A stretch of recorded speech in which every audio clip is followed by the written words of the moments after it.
This lecture is going to be part one of chapter two, The Biology of the Mind, and it will be focusing on the chemical mind, the basic building block, the neuron. No surprise to any of you, we're absolutely nothing without our mind. We can't live, we can't function without it, and so since it's so incredibly important, let's start off with a conversation on the system's building block, the neuron, the nerve cell.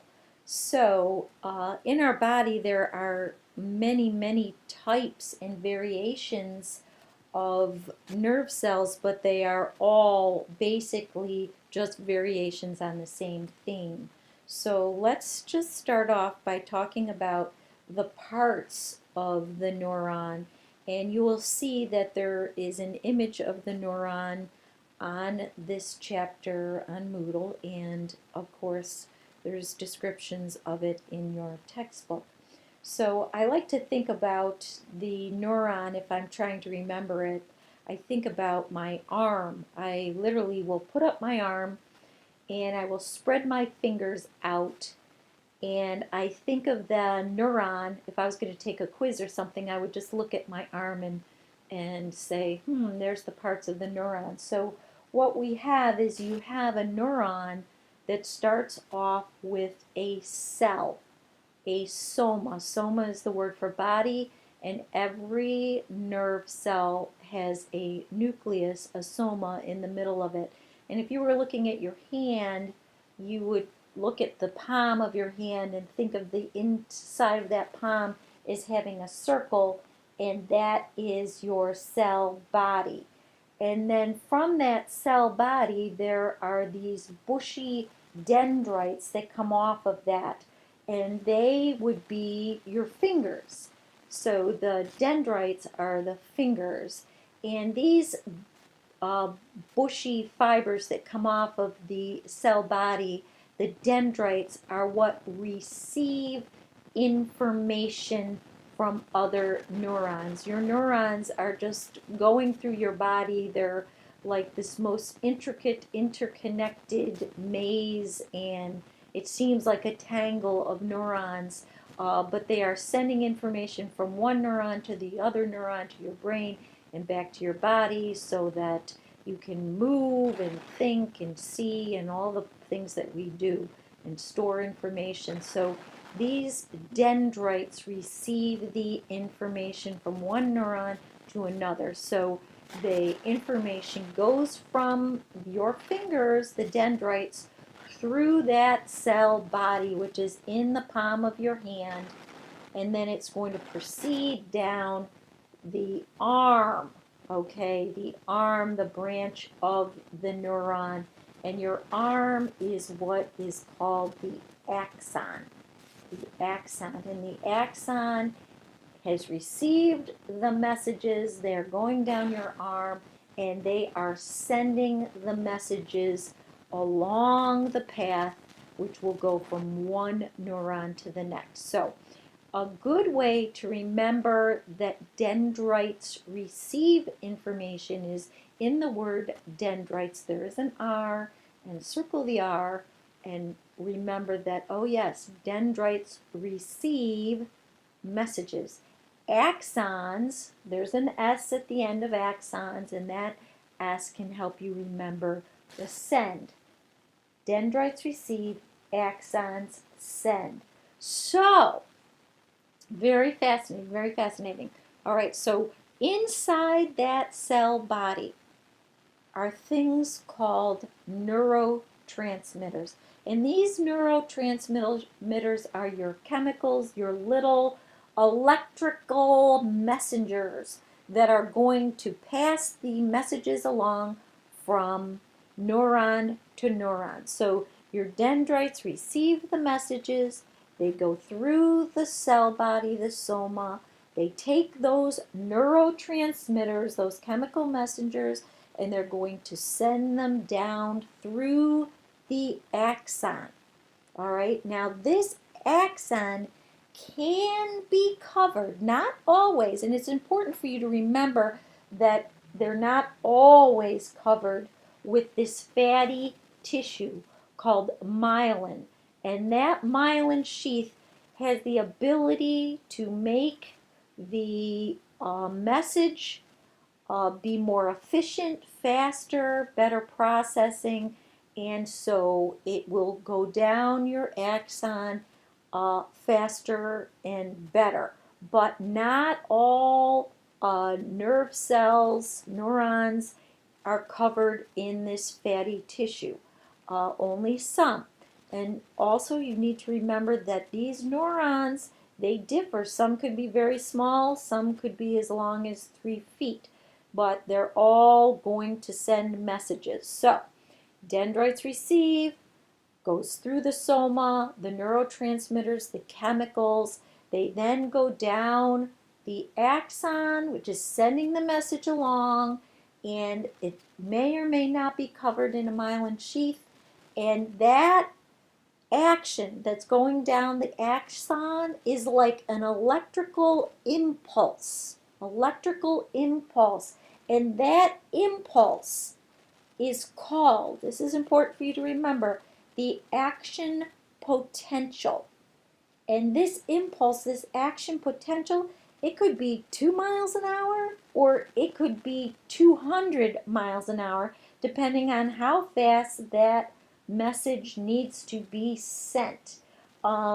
What our brain is our brain is more complex than a computer, but it is slower at executing simple responses, hence why some messages could be 2 miles an hour or 200 miles an hour.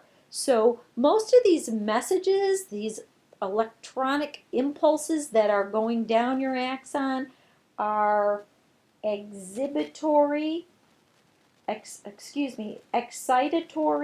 which means that it's like putting an accelerator, your foot on the accelerator, and others are inhibitory, which means, of course, putting on the brakes. So let me say that again. So each neuron receives the signals from the hundreds to thousands of other neurons, and most of those neurons are excitatory.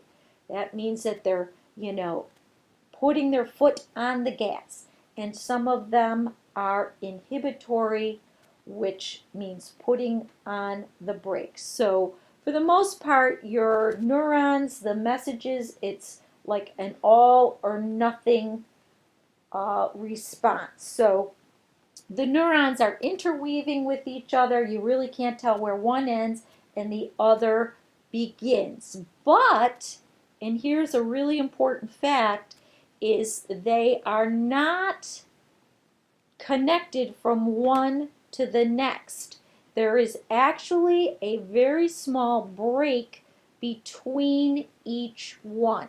So as that message, that electronic impulse, the action potential is going down that axon, it actually will come to an end, okay? And the end, and if we're still using our arm, we would think of this as being our elbow, and that is called your synaptic terminal. That's like a knob at the end. So the neurotransmitters are going down that axon, and they get to that synaptic terminal, and what they have to do is they literally have to jump this gap. This is called the synaptic gap, and cross that gap over to the other side to another neuron so that message can keep on going. So what happens is sometimes the neurotransmitters which are crossing that gap, they may fall off into Never Never Land. They may cross over to the next neuron, or some of them get reabsorbed into the original neuron, the original synaptic terminal, and this action is called reuptake.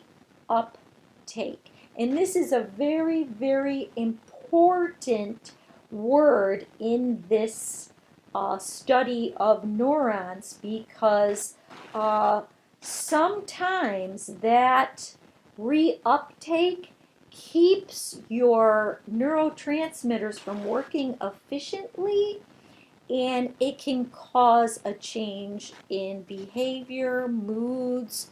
One of our very most popular, most common neurotransmitters is serotonin, and serotonin reuptake can be difficult because that regulates your moods and your thoughts. And if the neurotransmitters are not moving from one neuron to the next efficiently, and too much reuptake is occurring, it can lower the levels of serotonin in your body, in your brain, and that's what can make people have anxiety, depression, changes in mood and functioning. And so, very often, the drug that people will take is it's called an SSRI, and that will block that reabsorption of those neurotransmitters, the serotonin, and let them move along, cross that synaptic gap and move along so that you have the correct levels of serotonin. And that is incredibly important to having a well-functioning mind. So when those neurotransmitters are crossing that synaptic gap, it's almost like a lock and key. So the neurotransmitters, they cross over and they bind into a compartment on the other side that creates that perfectly functioning mind. Think of it as that crossing over and it's unlocking tiny channels on the other side that are electrically charged atoms. So this is very, very important for your functioning. This can be, these neurotransmitters affect our moods, our behaviors, our thinking, our hunger, addictions, depression, euphoria.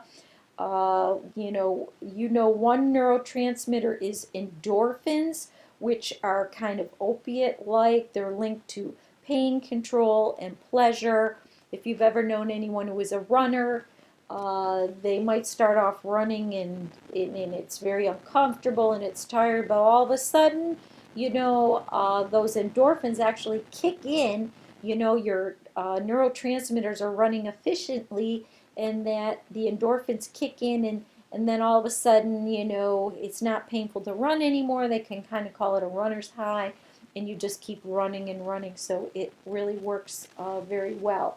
So this neuron is, think of it as like a miniature decision-making device, and it's performing incredible calculations and processes in your mind that make life work for you. And we do certainly, when people say, well, it's chemical, and that's part of that inefficiency of a neuron in a person's mind to make them think and process things in a correct way.